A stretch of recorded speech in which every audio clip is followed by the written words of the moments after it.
Hello नमस्कार. सकाळचा timing आहे, फ्रेश वातावरण आहे ना. आत्ता वाजले सकाळचे 7:30. आपण छानपैकी रेडी झालोय. तृषालाही अंघोळ घातली, तिचंही आवरलंय आणि सगळं काही बॅग पॅकिंग आपण काल रात्रीच केलं होतं, जे आता आपल्याला फक्त गाडीमध्ये ठेवायचे. कारण आपण एक ठिकाण शोधलेलं, एक लोकेशन डिसाईड केलेलं आहे, ज्या ठिकाणी आपण जाणार आहोत स्टे करण्यासाठी.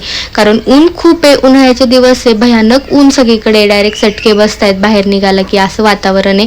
त्यापैकी बऱ्याच ठिकाणी पाऊसही झालेले आहेत, असे बरेचसे गाव आहेत ज्या ठिकाणी पाऊसही झालेले आहेत. पण आपण जिथे राहतो तिथे अजून काही पाऊस वगैरे अशा गोष्टी झालेल्या नाहीयेत. ऊनच आहे कडाक्याचं. त्याच्यामुळे आपण निघालोय फिरण्यासाठी. ते कुठे काय लोकेशन तुम्हाला पुढच्या येणाऱ्या ब्लॉगमध्ये कळेलच.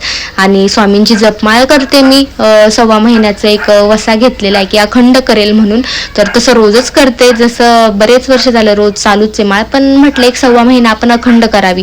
तर माळही सोबत घेतली होती मी. गाडीत बसल्या बसल्या एक माळही मी करून टाकली. माळेचं असं काही नाही की स्वामींपुढे बसूनच तुम्ही केली पाहिजे, फक्त एक माळ दिवसभरात करा. त्याच्यामुळे मी माझी माळ सोबत घेतली आहे. देवाचं काम आधी उरकून घेतलं. मस्तपैकी प्रवास चालू आहे. छान एका ठिकाणी थांबलो, फूड मॉलला पोटोबा केला. आणि येणाऱ्या ब्लॉगमध्ये तुम्हाला बाकीच्या सगळ्या गोष्टी मी कळेलच. आणि राहिला विषय माळेचा, तर एक माळ खंड न पडता तुम्ही कुठेही केव्हाही कधीही करू शकता. तर चलो बाय बाय, भेटूयात उद्या.